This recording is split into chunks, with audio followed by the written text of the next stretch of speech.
El Congreso de la Mañana. Continuamos en vivo aquí en el Congreso de la Mañana por Coco TV. Muchísimas gracias por acompañarnos y estar con nosotros. Muchísimas gracias a Isaías. Isaías está en contacto, en sintonía desde La Salle. Sí. La Salle. Muchísimas gracias a Isaías por acompañarnos día tras día en el Congreso de la Mañana. Un abrazo, Isaías. Muchísimas gracias. Vamos a hablar ahora sobre un tema muy importante que ha abarcado la palestra en los últimos días. Sin embargo, es un problema latente, un flagelo latente en la República Dominicana y en el mundo, pero en este caso en nuestro país, que desde antaño se viene dando. A veces no nos enteramos, en otras ocasiones sí, pedimos justicia, pero sigue un ciclo muy dañino. Vamos a hablar sobre el abuso sexual infantil. Vamos a tratar de analizar un poco el perfil psicológico del acusado, de apellido Portela, de haber estado involucrado en específicamente en pornografía infantil en algunos colegios, o un colegio específicamente en la ciudad de Santiago, y otros casos que se han suscitado en la República Dominicana. Para eso vamos a conversar con la psiquiatra, la doctora Laura Po Ottenbalder. Bienvenida, Laura. Gracias a todos por recibirme por aquí. Bueno, tú sabes, Laura, que esto es un tema que no es solamente es tendencia, que preocupa a la población y uno como madre. Entonces está la situación de cómo uno se da cuenta de esos perfiles cuando no hay una denuncia concreta. Para eso, sobre todo, te tenemos aquí para ver si hay forma de nosotros los padres o del colegio. ¿Cómo uno ve eso? Mira, realmente las personas que abusan sexualmente a los niños en general son personas cercanas a los niños. Casi todo el mayor porcentaje de abuso sexual infantil en niños se da en personas que son allegadas a los niños, ya sean familiares, ya sean amigos de la familia, ya sean personas que trabajan con niños. Entonces, es muy importante tener esto en cuenta.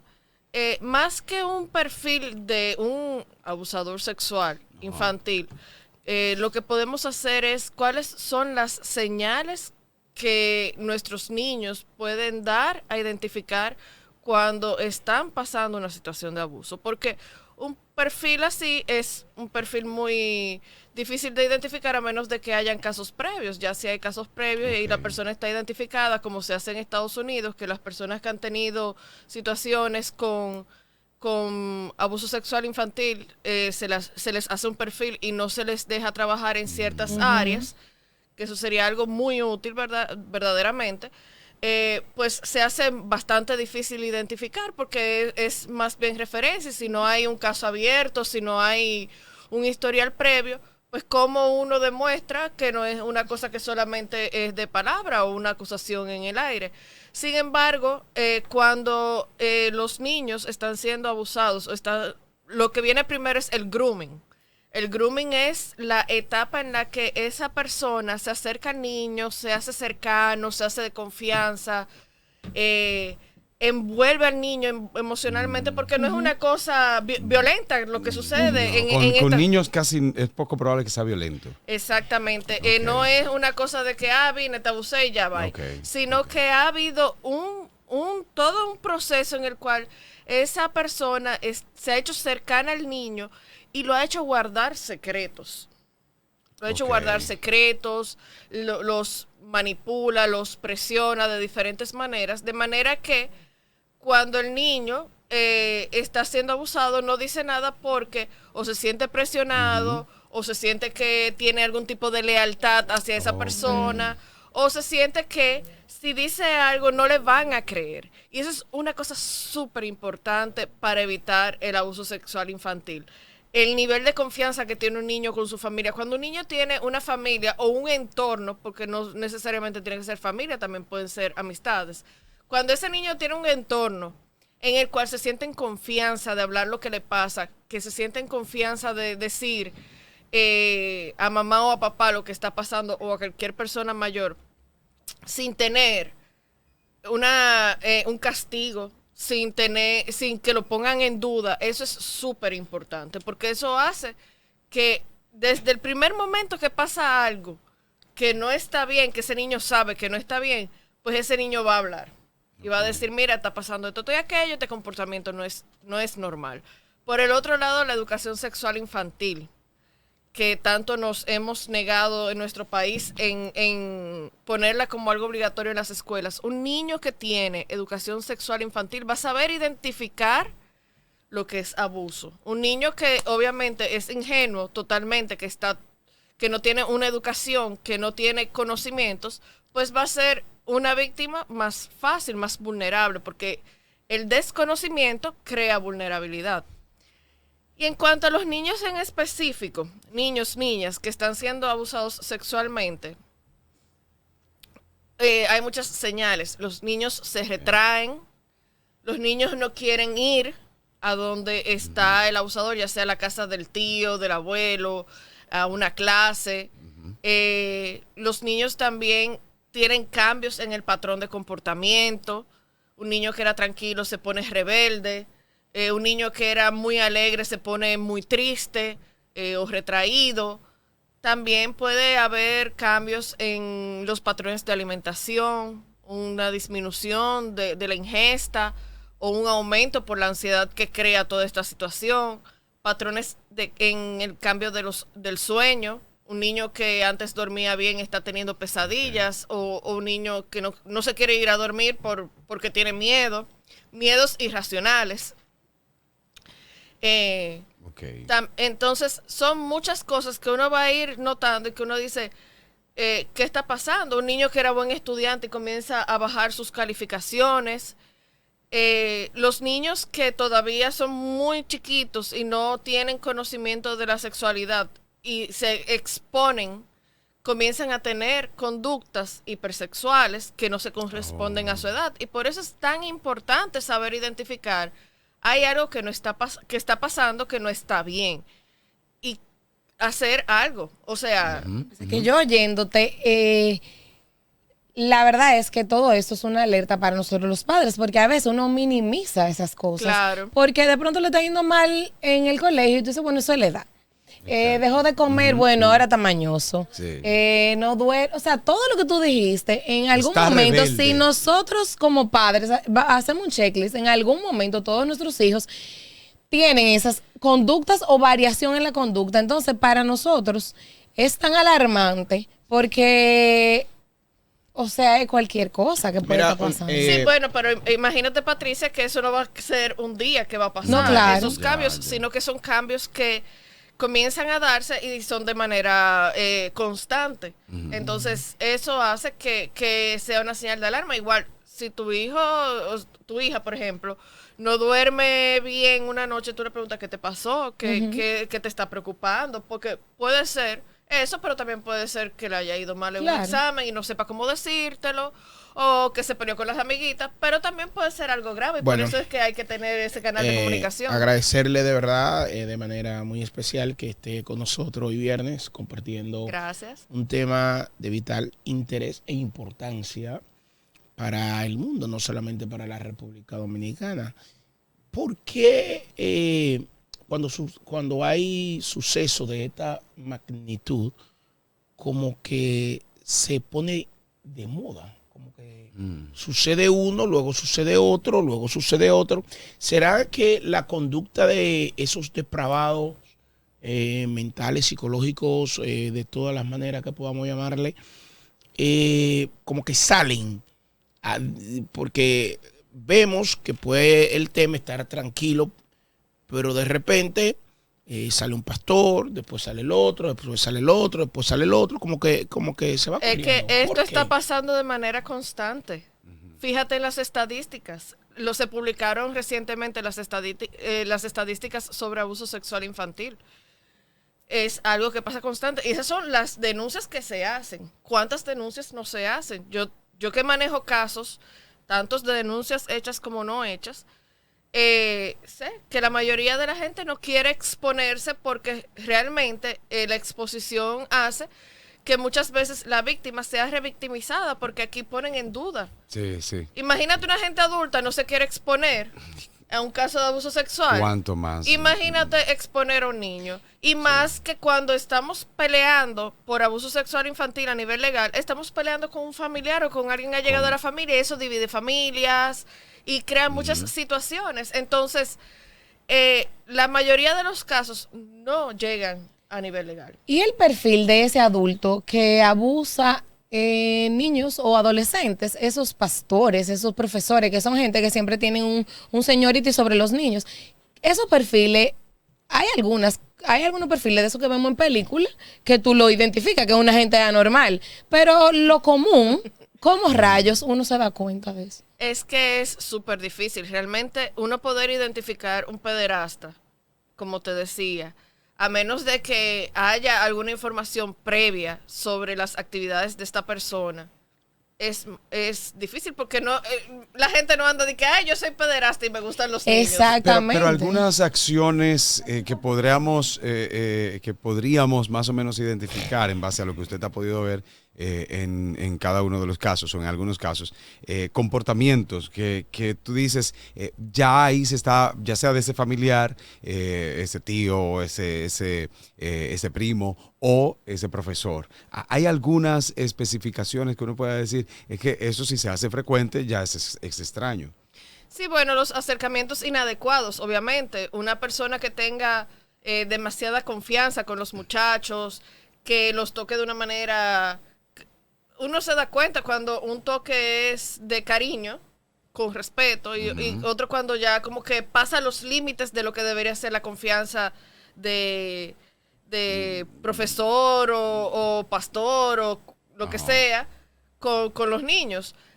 Mira, hay una cosa que es inevitable, y es que ese tipo de gente busca estar alrededor de niños. Sí, O sea, sí. que obviamente eso es algo que se identifica normalmente, pero también los padres. Elige una profesión o un momento, un acto, se acostumbra a estar, ya sea, Claro. obviamente voy a hablar en general, muy en general, pero se acercan a campamentos o se acercan a actividades con infantes, ya sean un tipo de animador realmente, para decirlo exacto, en el caso de los niños, se acercan a, por ejemplo, un profesor, comúnmente eligen intencionalmente. Eligen intencionalmente, claro que sí, porque están buscando estar cerca de esas personas. Ujú, y que no se ve extraño Y esa que- cercanía frecuente.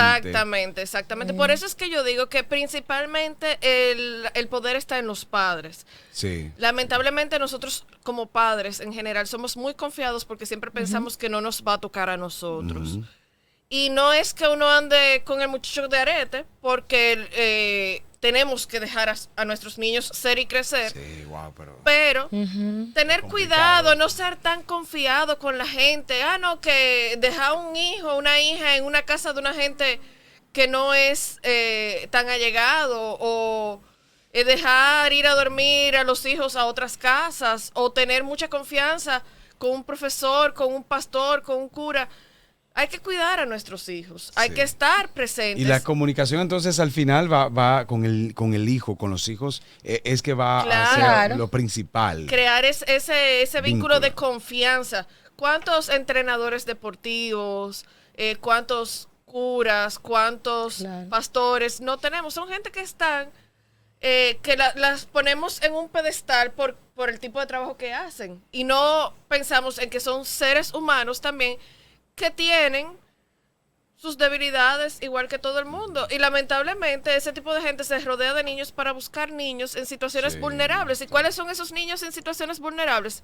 Niños que no tienen vínculos y respaldos fuertes a su alrededor, ya sea de parte de su familia o de amistades. Que Entonces, hemos visto es casos. muy importante fortalecer esos vínculos. Hemos visto casos, principalmente en otros países, o en otros países, de padres que tienen una casa, o gente que tiene una casa de acogida de niños huérfanos.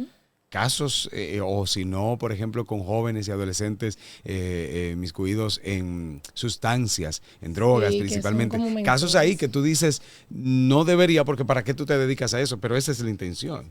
Bueno, claro, Sí. y además de la explotación sexual, en esas casas de acogida se da mucho lo que es el abuso físico, el abuso emocional, porque, por ejemplo, en Estados Unidos, que es donde vemos más esos casos, a esas personas les pagan por acoger a estos niños. Wow. Entonces, claro, porque es un estipendio que le da el gobierno para cubrir los gastos de los niños, pero mucha gente se beneficia económicamente de eso. Económicamente, Yo y lo entonces que- también... Entonces veo que nosotros debemos de desaprender y empezar a aprender con el tema de la conducta, porque a veces uno es como demasiado confiado y que con quién más que con tus profesores o con, por ejemplo, el personal del colegio.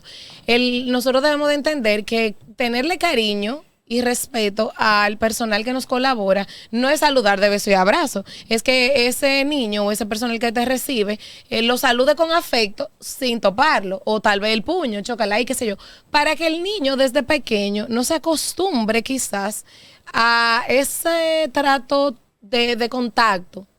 Porque a veces lo normalizamos, normalizamos el beso y el abrazo, entonces el niño no sabe cuándo decirte qué beso o qué abrazo le invade o no tuvo bien. Realmente eso es delicado. Claro, Aparte- igual con la familia también. ¿Qué cosas, qué comportamientos con la familia, que a veces es hasta más difícil de identificar, no están correctos? Por ejemplo, muchos niños no son abusados tipo coito o tocamientos, Ujú. pero se exponen de una manera muy temprana a situaciones sexuales que no les corresponden con su edad, ya sea ver pornografía o gente desnudándose o gente teniendo relaciones dentro del mismo espacio en donde está el niño. Entonces, ese tipo de cosas también son cosas que hay que señalarle al niño que no son normales y no minimizarlas. El hecho de que no te hayan puesto la mano no quiere decir que eso sea correcto. Ok, claro. Aparte de algunas cosas que usted acaba de mencionar, de que son señales en los niños que hay que tomar en cuenta, por ejemplo, que si ya no quiere ir, que si se siente, ¿verdad?, alguna apatía por esa persona, bueno, el sinnúmero de cosas. Aparte de eso, ¿qué otra característica pudiese tomar la madre o el padre cuando el niño, por ejemplo, llega de la escuela, perdón, cuando llega de la iglesia, cuando llega con un tío, con, qué sé yo, el abuelo, porque son casos que pasan. Claro. Porque solamente usted acaba de mencionar, pero también tenemos casos que son los peores, que son casos La familia. familiares. Que son, Sí, que yo son tengo la casos de familia, padrastros y de papás incluso. Sí, claro. de padre. Imagínate. Sí, eso. Entonces, ¿qué otro aspecto ¿Qué fundamental acción?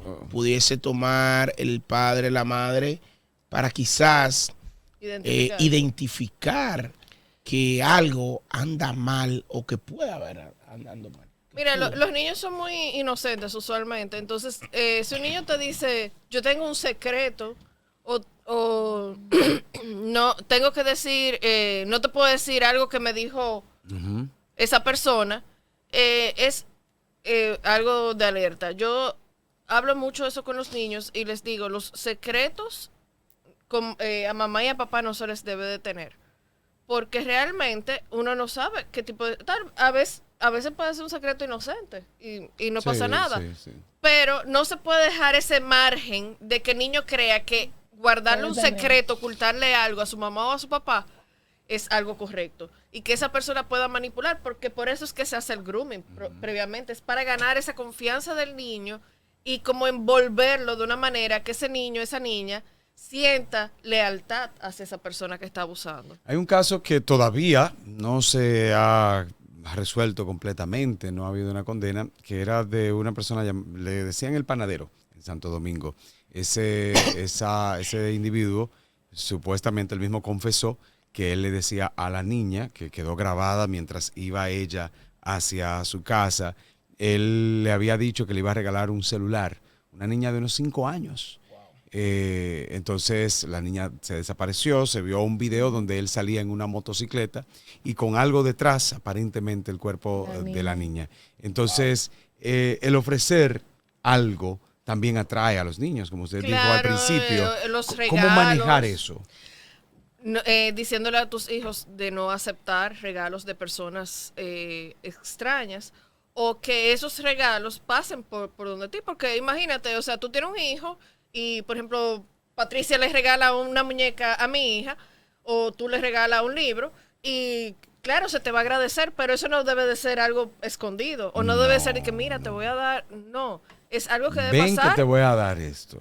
Es algo que debe de pasar por manos de papá y mamá para que mamá y papá se aseguren de que lo que están recibiendo sus hijos, primero, quién lo da, segundo, con qué intención, y tercero, si es algo que yo quiero que mis hijos tengan, porque no Sí, necesariamente el exacto, hecho de que también. tú le compres un regalo quiere decir que yo quiero que mi hija o mi hijo esté expuesto a ese regalo. Sí, sí. Entonces, es muy importante el filtro de los padres. Ahora- Y a los adultos, porque mi tema con los adultos, por ejemplo, las instituciones, iglesia de la que sea, colegio, hay test que evalúan los perfiles de los adultos, de los profesores, del cura, entonces hay manera de que cada cierto tiempo, o sea, instituirlo, que cada cierto tiempo se evalúe, porque quizás hoy yo no tengo la conducta de que voy a empezar a ver pornografía de niño, pero quizás en 6 meses pasa algo en mi vida, o veo uno y me gusta y me quedo como con ese problema.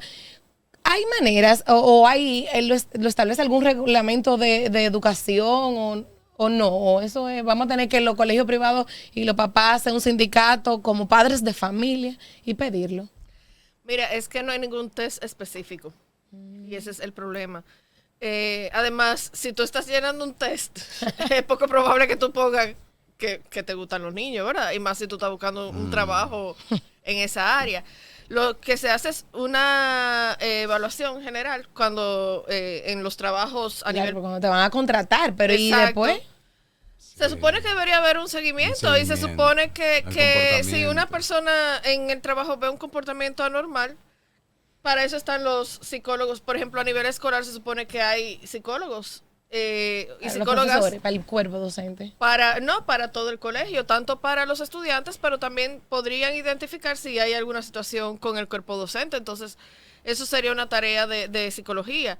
Pero realmente la batería de test que se hace al iniciar un trabajo, cualquier trabajo, lo que se hace son test de personalidad. Y los test de personalidad son incluso muy inespecíficos, porque la mayoría de los test que se hacen son test que yo diría que son de revista, Claro. que no son los test que uno usa para hacer diagnósticos En reales. realidad, ok. Entonces, sencillamente es para tener una pincelada de quién es esa persona dentro del aula y dentro de la institución donde trabaja. Entonces, en ese mismo sentido, hay un caso donde una persona es acusada de pornografía infantil. No es acusado hasta el momento de abuso, directamente acoso. Sin embargo, esto es un delito bastante grave internacional. Claro. La pornografía infantil. Y va de la mano con lo que usted ha hablado y Patricia pregunta sobre una persona que estaba en una institución de alto nivel de la ciudad de Santiago. Entonces, era quizás un poco difícil determinar en primera instancia. Sin embargo, de alguna manera había que dar un seguimiento. De alguna manera había que realizar ciertas preguntas, buscar la manera de determinar cómo se está comportando este profesor. En base a este caso, ¿qué usted puede indicar como psiquiatra? Bueno, ese caso me toca personalmente porque yo soy madre de ese colegio. Sin embargo, esa persona había estado anteriormente en otras instituciones. Y por lo visto, por lo que he podido leer, porque realmente cuando los casos están en investigación, la información que se da al público es muy limitada, es algo que viene ocurriendo desde hace muchos años, desde que estaba en la institución anterior. Sencillamente, en este caso, es difícil que una institución pueda identificar una situación a menos de que los padres se quejen. Y creo que eso fue lo que pasó, que hubo una queja de parte de algunos de los padres, una madre, tengo entendido, y se procedió a hacer la investigación y se comenzó todo el proceso legal y el colegio colaboró. O sea, hasta ahora se ha hecho lo que legalmente se tiene que hacer. Sí. El colegio ya eso se determinará, me imagino, tendrán sus abogados que los asesorarán sobre cómo... qué va a pasar después. ¿Qué tipo de responsabilidad civil qué tipo de tendría? responsabilidad tendrían, pero realmente es muy difícil que el colegio puede identificar Claro. lo que estaba pasando. O sea, se supone que además de que es una persona que no pertenece en sí al colegio, sino que es una subcontratación, Ok. es difícil que a menos de que haya algo muy obvio, el colegio pueda identificarlo. Y realmente a mí lo que me pareció extraño en este caso era que esa persona pesaba a los niños en ropa interior y le tomaba fotos. O Sí, sea, sí. ¿qué aval médico puede tener una persona para hacer ese tipo de actividades? Si tú me dices que él traía cada cierto tiempo un médico que se encargara de hacer una evaluación física de un niño, bueno, pues yo lo entendería un poquito más. Entonces ahí está un poquito lo que digo sobre los padres. Desde que a mí me dicen que a mi hija, a mi hijo lo van a pesar en ropa interior y que le van a tomar fotos, que para tomar fotos deben de pedir permiso, incluso el mismo colegio te pide autorización para tomar fotos en las actividades y subirlas a las Cualquier redes. actividad. Y mucho más en ese caso. Exacto, entonces eso debería de O sea que sí hubo señal de alerta. sí, Los o sea, me señales. imagino que si un niño llega a la casa y me dice, mira, a mí mi entrenador agarró y me pesó en ropa interior y me tomó fotos, yo voy a ir a averiguar una qué es lo que señal. está pasando. Hay que identificar. Hay que ver qué es lo que está pasando, que creo que fue lo que pasó. Pero realmente es algo que por lo visto había pasado anteriormente y en los colegios anteriores. Aparentemente. Y nadie O había por lo hecho menos nada. denuncias, por lo menos aparentemente hubo ciertas Entonces, denuncias, aquí, pero no se pudo determinar. Lo que quizás. uno deduce que uno tiene que fortalecer la Está educación difícil sexual y la comunicación familiar. Claro, O sea, totalmente. papá, mamá con nuestros hijos, que haya esa confianza. No es que somos amigos, que haya confianza, porque papá no es amigo de hijos. No, Pero, claro. y la educación sexual, que el niño sepa respetar su cuerpo y sepa cuándo se lo invaden. Claro, totalmente. Y mira, eso que tú dices es súper importante, de que haya confianza, pero papá y mamá no son amigos. Yo siempre he dicho, yo siempre le digo a la gente, cuando uno tiene un hijo, principalmente los adolescentes que están en esa etapa de rebelión, y pasa algo, yo quiero que mi hija piense, mami me va a matar, mami se va a enojar, pero la persona con la que yo puedo confiar y a la que le tengo que decir las cosas para tratar de resolverlas es a mi mamá. Claro. Porque es normal que uno se enoje si un hijo hace algo. Claro, claro. Obviamente uno no le va a decir, ¡ay, qué ¡Qué bueno! bien! Pero por el otro lado, que ese ¿Quién niño, esa es la niña, persona indicada? se sienta respaldado y se siente en confianza de decir, mira, pasó esto, metí la Sí. pata, pero necesito tu ayuda para resolverlo. Y que esa persona, ese niño, esa niña, sepa que puede contar contigo. Doctora, muchísimas gracias por estar aquí con nosotros. Gracias a ustedes por la invitación. Muy gratificante toda la explicación. Esperamos que siga viniendo a nuestro programa. porque Cuando la ustedes me verdad, inviten, tema, claro. lo queda ahí. es un tema muy importante y de mucho interés para todo en sentido general, para Claro. ver cómo uno, de alguna u otra manera, puede ponerle una alerta a todos esos depravados que andan por ahí abusando de niños y niñas o adolescentes. Así es. ¿Dónde la Gracias. podemos localizar, doctora? Yo estoy en la clínica Dr. Bonilla, en el consultorio 208, y estoy en Instagram, Twitter y Facebook como DRA. Ahorita me estaba faltando una Sí, red social.